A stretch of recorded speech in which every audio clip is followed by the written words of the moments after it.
from the Liverpool-Tottenham game.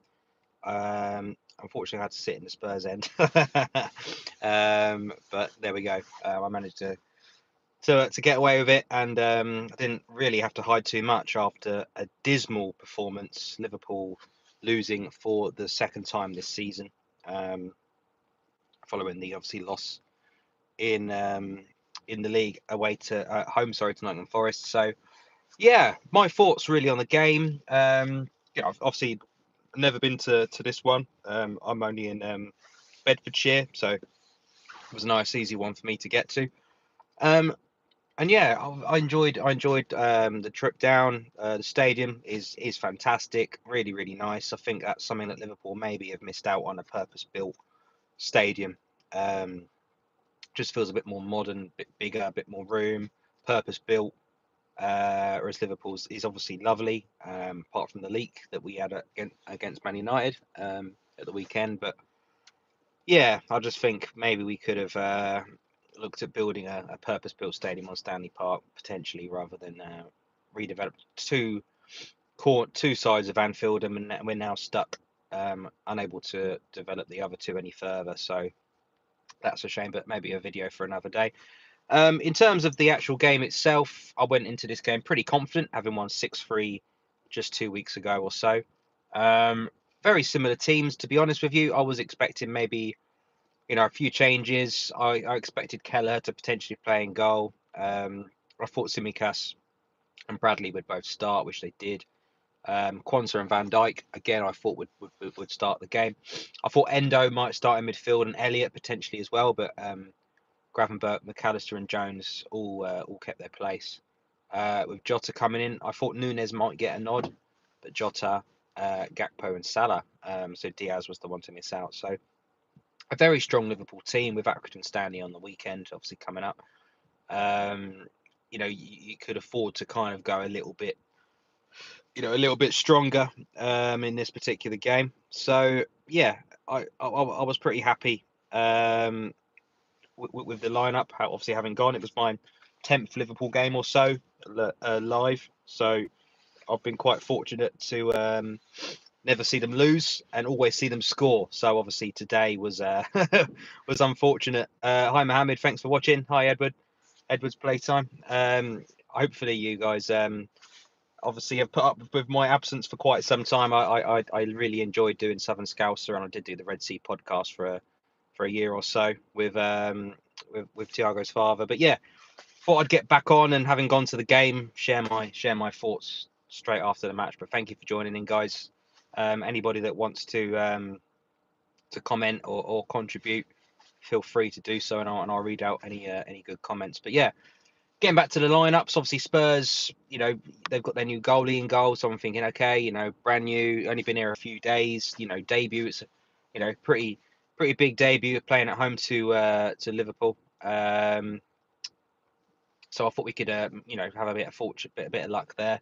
Still centre backs, Dragusin and Archie Gray, not great. So they got some decent players, Kulusevski and Son and Solanke and stuff like that, but not really world beaters anymore. Son is nowhere near the player he used to be. Solanke was no good for us. So yeah, pre-match I was pretty confident. And then from there on, I don't really know what I watched. If I'm brutally honest, I don't really get what that was. If Liverpool weren't in red shirts, I would not have recognised them. Honestly, I mean, starts from the back and makes its way forward. I mean, Alisson, I don't quite know what it was. We were trying to play football in our own penalty area. Gets lucky once with the ball at his feet for too long. Gets some luck and manages to avoid giving away a goal, but still holds onto the ball too long and gets caught by the same player. And Pedro Porro should score. So yeah, that was I was kind of scratching my head at what we were trying to do, why we were trying to play football in our own penalty area, in our own box. I don't really understand why we were trying to do that. You play football in their half, So it was a strange one. For some reason, we kept trying to play the ball out from the back, which, yes, it can be good, but you don't have to do it every time, especially when it's not working. So that was very frustrating. Obviously, Quansah went down with an injury. which I thought, no brainer. Konate would come back on. Um, he started against Man United after having quite a while off, but it looked like a pretty, you know, normal tackle from the Real Madrid game. But he was out for a long, long time. Started obviously against Man United, and for some reason didn't start today. But I get the Quansah rotation. But when Quansah goes off injured, why Konate doesn't come on, I'm not too sure. Endo came on at centre back, which was a bit odd, but he did okay. But he's not a centre back. Tsimikas, I don't really rate. I just think he's not that brilliantly technical. I think he's, there's a couple of touches and passes and loose balls, and that was everybody today. Bradley again. Yes, he defends better and works a little bit harder than Trent, but obviously he hasn't got that quality on the ball, and we were struggling to unlock this Tottenham team. Obviously Gravenberch was pretty standard what he does. McAllister did nice little bits here and there, and Jones was better than he was on Sunday. Up front, Jota ran about a little bit, but didn't really have much end product. Gakpo again, not quite as good as he was over the last few weeks, and Mo Salah. I mean, if we're digging out Trent for Sunday, we've got to be digging out Salah for tonight. Nothing, offered absolutely nothing whatsoever. Barely touched the ball. Really disappointing, because you get to semi-finals. It's great scoring in a 5-0 win, but when you need a goal in a big semi-final game, you need your big players to turn up, and Mo Salah did not do that tonight. He was really, really poor. Very, very rarely often got involved. I don't remember too many chances. He wasn't really on the ball much. Didn't really track back much. I saw Van Dijk, moaning at him to come back and help a little bit and just work a bit harder off the ball, which was a trait. What Trent did at the weekend as well, just not working hard enough off the ball. So I'm not quite too sure why that suddenly crept into our game. So yeah, very frustrating evening. In terms of the actual chances, don't remember a great deal. There was a chance in the first half. McAllister had a header from a Tsimikas free kick, which was pretty tame. Gakpo hit one over the bar, so not too much to write home about. Second half, we were better. Not really at the beginning, but once we went 1-0 down, which was disappointing. I mean, the first Tottenham goal was the warning sign, wasn't it? Very, very tight offside. It did look potential offside when I first saw it in live, play. Yeah, very, very fortunate to get away with that one. Obviously, the linesman looked like it thought it was onside, and yeah, all right, it was offside, but it was very tight. So yeah, that's the warning sign. We think, okay, guys, we've just conceded. We've not really been great for 80 minutes. We probably need to pick it up a bit now, but no, carry on. And then this is the main bit of the match, isn't it? Bergwijn, whatever his name is, on a yellow card, fouls Tsimikas. Tsimikas goes down, needs treatment. This is kind of going to split opinion. So yes, all right, he could have had a second yellow card. He could have got sent off, and it could have been very different. He didn't. So that's not within Liverpool's control. What is within Liverpool's control is, does Kostas Tsimikas really, really, really, with 5, 6, 7 minutes left of a semi-final first leg, need to go off for treatment? He came straight back on, so he can't have been that bad. What treatment is he getting so he can come back on in a minute? What are they doing?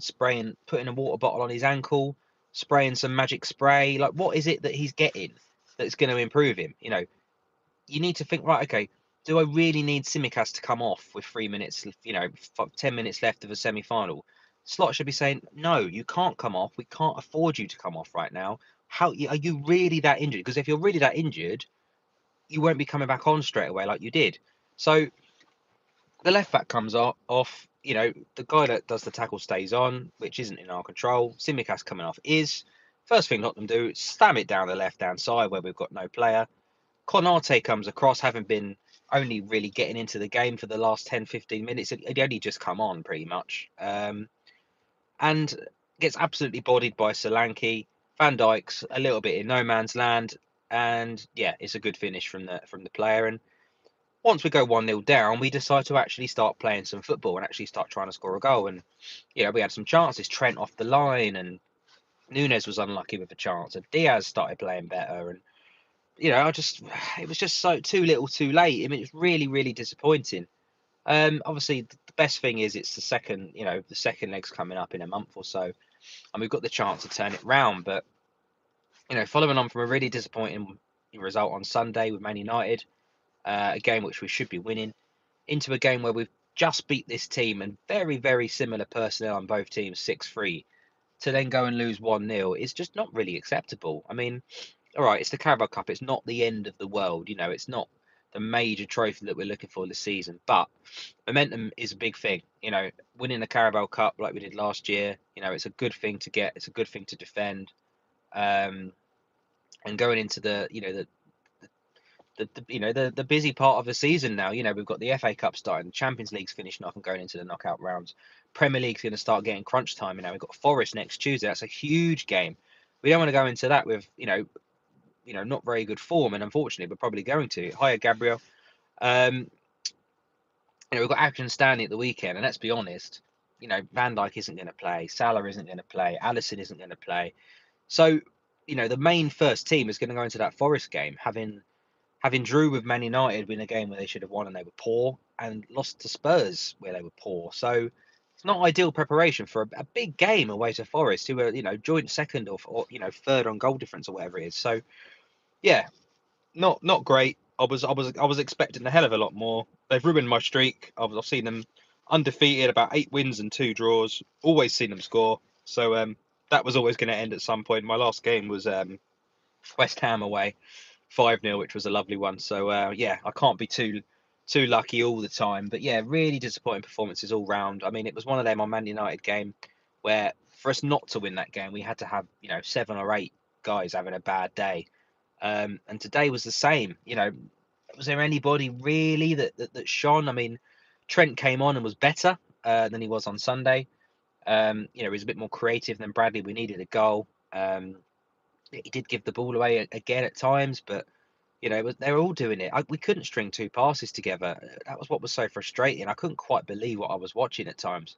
The Allison moment, and yeah, just like a couple of passes together, giving the ball away. I've never seen us give the ball away so many times, and it's just so frustrating to see.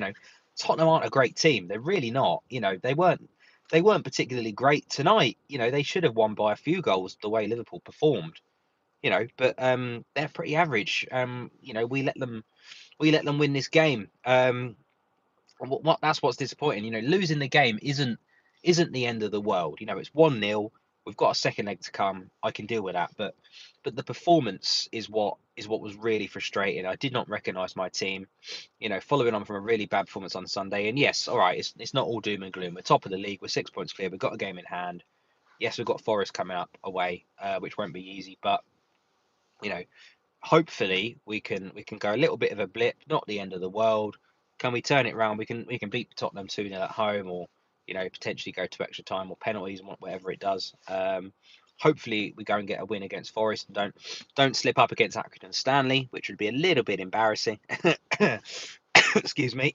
And yeah, finish off the season potentially with a Premier League, potentially with a Champions League. A Carabao Cup would be great, and let's get as far in the FA Cup as we can. But yeah, thank you for watching.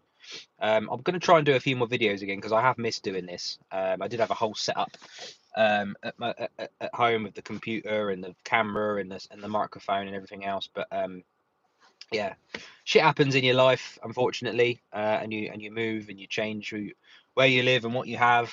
So I've kind of restarted my life over the last few years. So lots of changes, but yeah, back out watching Liverpool again as and when I can. And yeah, if you've enjoyed, leave a comment and I'll catch you guys soon. Cheers for watching. Take care.